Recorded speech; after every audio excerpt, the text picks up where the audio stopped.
Why don't we do it to where I'm telling you guys this story? You guys are behind the scenes, and then if you guys have any questions, ask me. Kind of like that second clip, it was more natural. Well, I already heard the story, but you should tell Miguel. That makes sense. What do you think, Miguel? I mean, I won't mention your name or anything. I'll just say, and then if you have any questions, you could just say, so what happened? So what? Because it really is like his first time hearing it. Yeah. But you want to do that? No, I think right now my biggest question is tell me about it right now. Like what happened? What happened for you to be like, all right, we have to relaunch and rebrand this podcast? Tell me now what you stand on. We stand on truth. Stand on truth. We stand on the rock. Okay, so everything changed on this day because of what happened at that rodeo, right? My family and I, we've made it a tradition to go to the rodeo. We love the rodeo. It's one of the last standing all-American family events that believes in America, believes in truth, believes in faith, believes in God. And so they start off the rodeo with prayer. So we really like it. It's very entertaining. It's a family environment. And so we've been going for the last 4 years since we moved to this area. And every year they do a lot of different things. It's like there's bull riding, there's barrel racing, there's roping, there's all kinds of stuff that makes it so entertaining for families, right? And so we take our kids, and every year my little girl asks me, "Daddy, catch me a shirt." Because one of the things they do to make it entertaining is during the breaks, they have the SLO County Sheriff. There's a pickup truck that goes around the arena, and they have an air cannon gun that shoots T-shirts out into the audience. And the T-shirts are, first of all, they're promotional shirts. They're promoting the rodeo, and they are free. There's no cost for the T-shirt, and it's actually, they create this like competitive environment, right? The whole thing's a competition. The bull riding is a competition. The barrel racing is a competition. There's roping competitions. The whole, from beginning to end, it's all competition. And so that's the environment you're in. And even the T-shirt toss, right? The T-shirt cannon. And so whoever grabs it. It's their shirt. And so, you know, every year I try to catch that T-shirt for my daughter. And this year I just felt, I'm going to get it. So, you know, I go down from where I am and I stand up at the rails, and nobody's at the rails, right? The rails are the rails. But I guess somebody stood up next to me, which I'm not really paying attention to this person next to me, right? Because I'm focused. I'm like tunnel vision on this pickup truck that's shooting T-shirts into the audience, and I'm waiting for it to get to my section. So that's where my vision is, right? My vision is laser focused on that pickup truck with the T-shirts. And so I'm watching them, and you know, I'm a competitor, man. I've done jiu-jitsu for many years. I've done competitive sports. And so you put a competitor in a competitive environment and you're going to get competition. That's just the way it is, right? So that's how psychology works. And so if we were in a different environment where I'm walking up to a store or something, I see a lady or a young child walking up to that door, I'm going to open the door for them. I'm going to let them go in. But in this situation, like I said, first of all, I didn't even know it was a woman that was next to me. Could have been a bear. Could have been a lion for all that. Like, you know, I wouldn't have known the difference because I'm tunnel vision on this truck. And this truck comes to our section and it shoots the T-shirt to us. And here comes the T-shirt flying in the air, and I'm just laser focused on that T-shirt, and all I can think of is I'm going to get this shirt for my daughter. She's been asking me for 4 years to catch her a T-shirt. This is the year I'm going to catch her a T-shirt. So here's what happens. I'm following the shirt with my eyes, but if you know anything about the way that the body works, the anatomy of the body, wherever your head goes, your body follows, right? And so as I'm looking at the T-shirt and it's going towards the left, my whole body starts leaning towards the left. And I extend my arm at the perfect moment. And I'm like leaning towards the left. My arm's extended and the shirt lands right in my hand. I mean, right in my hand. Kind of like that. What was the name of that football player? Jackson Smith. You know, this guy's got his arms out in the air. The football lands perfectly in his hand. That's exactly what happened. And it's in that 10-second clip. And I turn around. I transfer the shirt from my left hand to my right hand. And I am the proudest father that you can imagine at that moment, right? In that moment, I turn around, I look at my baby girl, and I hand her the t-shirt. And I go back and I sit down. And actually, no, I'm sorry. I turn around, I realize this woman was, also trying to catch the t-shirt. And in the clip, you'll see her also leaning to the left, because that's what happens. The shirt was coming to the left. My head starts leaning to the left because my eyes are shifting to the, she's doing the same thing. So we're both leaning to the left. We never make any contact with each other. Our bodies never touch. You can see it in the clip. I mean, if you want to see the truth, you can see the truth. And it never hits her hand. I mean, it was like a straight interception. It wasn't like people are saying I snatched it from her. People are saying I overpowered her. Man haters out there are saying that I used my physical body and strength and size to overpower her. And that's just not the truth, right? So this is not for people. What I'm sharing today is not for people. It's not for everybody. If you believe that boys can be girls and girls can be boys, this is not for you. You might as well change the channel. If you believe that abortion is okay because a fetus is not a living human being and life doesn't start at conception, this is not for you, right? If you believe that you're a walrus and not a human being, this is not for you. So this is for people who want the truth. This is for people who want to believe the truth. And so the video's there. It's a 10-second clip. You can play it in slow motion. You can play it repeat, and you'll see the evidence is there. And so I turn around to the lady, and she says exactly this. She points, and I'm going to paraphrase. I guess I shouldn't say exactly this, but this is kind of paraphrasing what she said. She points, after she sees me give the shirt to my daughter, she points at my daughter like this with her hand, and she says, if it was for your daughter, I'm fine with it, or it's fine, or something like that. Because, she was disappointed that I intercepted the shirt. She was disappointed that I caught it and she didn't. And in the video, you could see her catch the air like this. She literally caught the air. So I tap her in the shoulder as a kind of a friendly tap, right? Which everybody is having a complete fit about that as well. And I don't understand that, because there's men that are exploiting women, pictures of nude women on Instagram all over the place, and all kinds of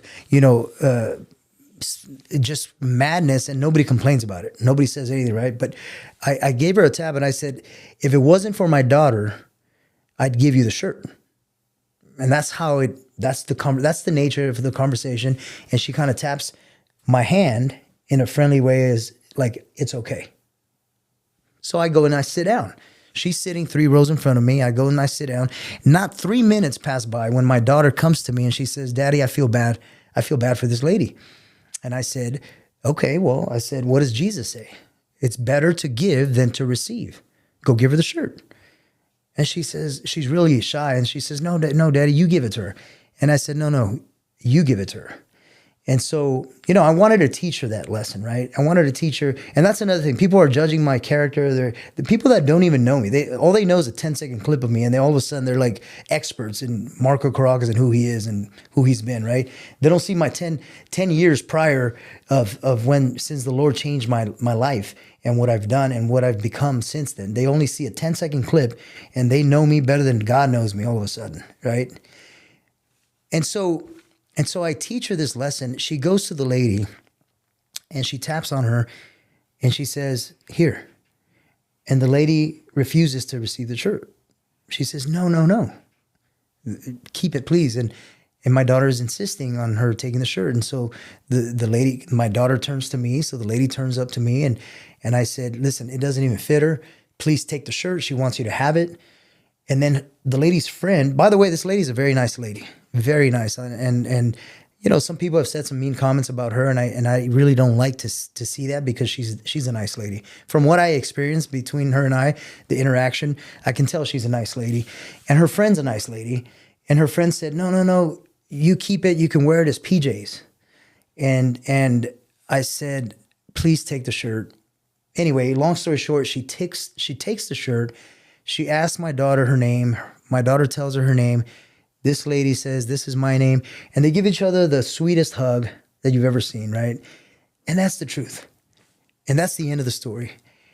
We go home. It's 10:30 at night. We're late from. It's late at night. We're tired from the rodeo, but that moment really became a memory for our family because my daughter's been asking for me to catch her shirt for 4 years, and so, I thought, you know what? Let's post it on Instagram. And my wife's tired. She's like, let's do it tomorrow. And I said, no, come on. It'll take you a second. So my wife's really good at putting stuff together. And so she puts the video together and puts a song that we thought was appropriate. And it's I forget the name of the singer. Can you look up the song, Daddy Set the Bar Real High? And so she puts that song as the song for the post, for the reel or whatever. I'm really ignorant when it comes to social media. My wife's a little more. It's called "Half the Man" by Jennifer Hart. That's the song. Thank you. So she posts this post of me. This is a 10-second clip that, by the way, the media outlets and the tabloids are saying my wife recorded this video. They're so wrong. Even in the video, you can see my wife sitting in the audience as I give my daughter the shirt. They just completely make up their own stuff. It's incredible how that happens. They make up their own narrative. It's insane how that happens. It was actually my cousin that came to visit from Costa Rica last minute on some business that recorded the video. And he was sitting right next to me. But anyway, it is what it is. People are going to believe whatever they want to believe, right? Like I said, if you think that you're a walrus, you probably shouldn't be watching this video, right? If you believe in whatever truth you feel like you believe in, this isn't for you. But the matter of the fact is this. That's the truth. She posted the video, and the next day, Sunday, it's like 5:30 in the morning, 6 in the morning, and my phone is just blowing up. Bleep, bleep, bleep, bleep, bleep, bleep, bleep, bleep, bleep, bleep, bleep, bleep, bleep, bleep. And I'm like half asleep, and I wake up I grab my phone. I didn't know what was going on. And I look at, it's all Instagram. And I'm like, what in the world? I start reading comments. This thing's got at that point, it's got 15,000 views.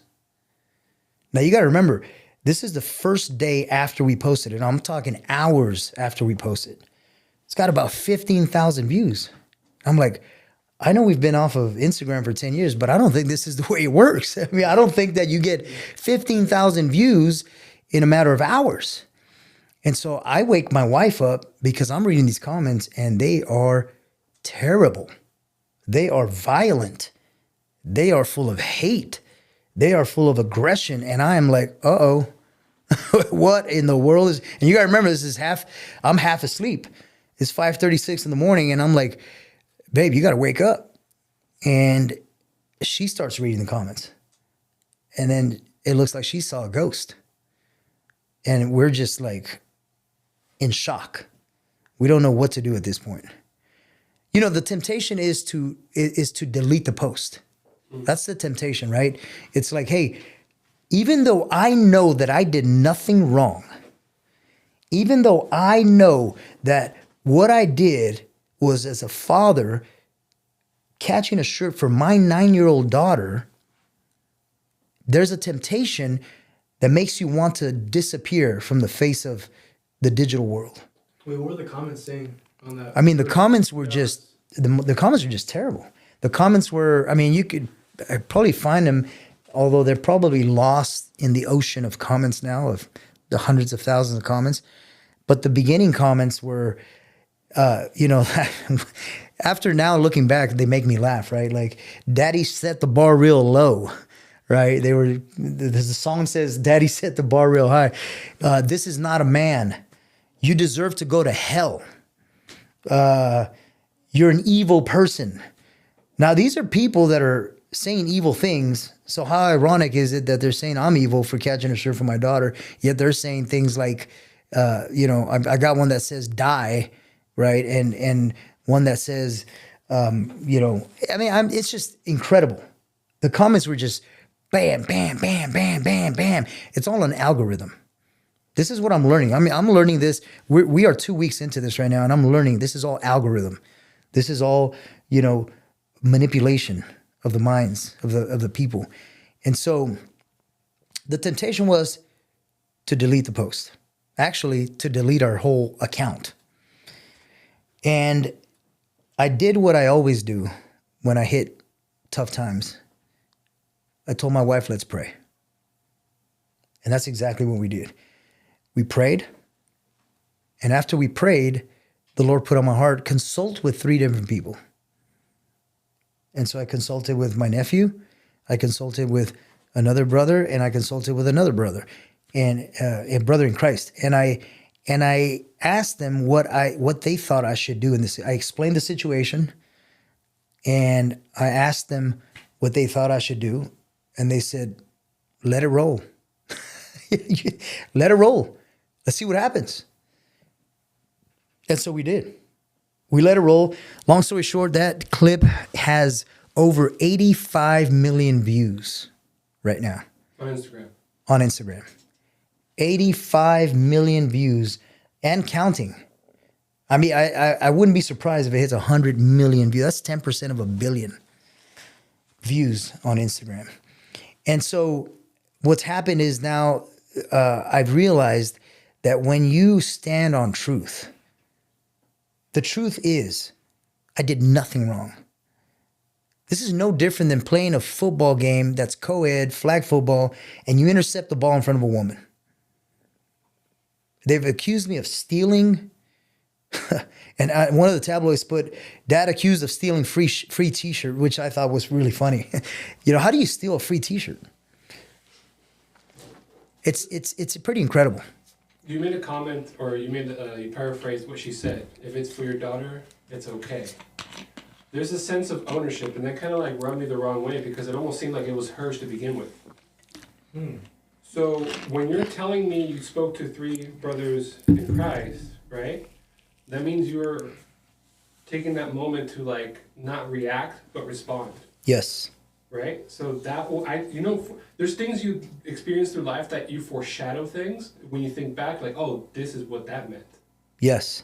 Yes. And that's I think where it all started, because in a way she, like subconsciously or subsocial, she knew something was going to happen.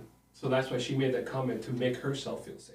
Does that make sense? It does. And you know, a lot of people have actually mentioned that. I mean, if you go through the comments, man, you've got 85, 86 million people, and they all have their own opinion. Yeah. So can you imagine 85 million opinions? But they've talked about that.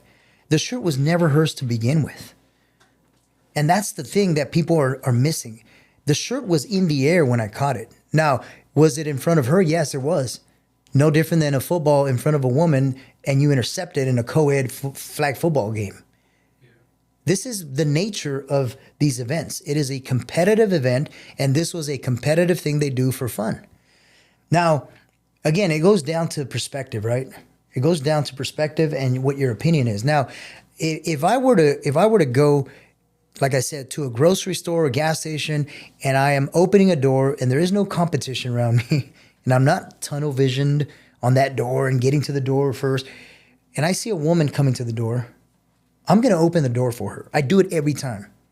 And I'm not talking, I don't care about the people that have seen that 10-second clip and what they think about me, whether this is true or not. The people that have known me know it's true. The people that know me, that are in my life, that know Marco Caracas, know this is how I live my life. I'm a father of 5 daughters. At one point in my life, I've lived with 6 women. So I can tell you that this was not the case.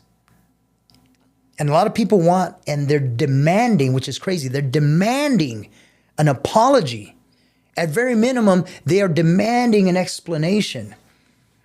One person said, if you were to do it all over again, the same scenario, same everything, would you do it again? My answer is yes, absolutely, 1,000% I would do it again. Because you taught your daughter a lesson as well. That's absolutely true. Why would you change any of that? I wouldn't change any of it. Not one single bit of it. I love the way that it's all turned out. I love that my confidence is in Jesus Christ. Not my identity is not on social media. I can go back to having 0 friends on Instagram and I'd be okay. My whole marriage, my whole life with my wife and my family, we had no social media. And that's why this has turned around. And I don't know if the other thousands of people that this happened to, were able to survive and get through it. I'm sure they have. But for me, it's just turn around to become a positive thing. Do you think if comments weren't like allowed on that post from the get-go, where do you think the video would be now if comments were not a thing on that video? If comments were not a factor, if there was no comments, let's just say I would have set it on private where nobody can comment on my videos, this thing would have probably just lasted, you know, I mean, that day only my friends and family would have liked it and commented about it, or or watched it, and that would be it. Because the algorithm is what created this to go viral. It's the hatred that the algorithm fuels that created the virality of this video. Wow. Isn't that crazy? It is crazy. But I want to encourage people. I want to talk to the people right now, and I want to tell you, it works the other way. And that's what I'm here to say. I am now using this platform that all these people that hated and wanted to cancel my life I'm using this platform for Jesus now, for truth, for good, to spread the truth. And that's what I want to tell people. You out there, you can use your platforms, whether it's social media or at work or in your home with your families, fathers, leaders. Use your platform for good. Speak up. Speak up. It's not the men that hide and cower before opposition that make impacts in the world. It's men that have spoken up. It's men like Charlie Kirk, who didn't bow down, who spoke the truth, even though it cost him his life. Let's be confident in Jesus Christ. Let's put our identities in him. He gave his life for us. He didn't count his life more valuable, even though it was, than for us to be saved. He came here in obedience to his Father in heaven, and that's exactly what he did. And he gave up his life for you and for me. On the third day, he rose from the dead. And now we have the opportunity to be set free from this fear. You see, this culture, what it's done is it's paralyzed us with fear. Where if you speak one word against what they believe, against what their truth is, and by the way, it's kind of hard to catch up and keep up because their truth keeps changing. It is constantly changing because it's not a real truth. It's a made up truth. But let's speak up. Let's stand on truth. God bless you. We'll see you next time.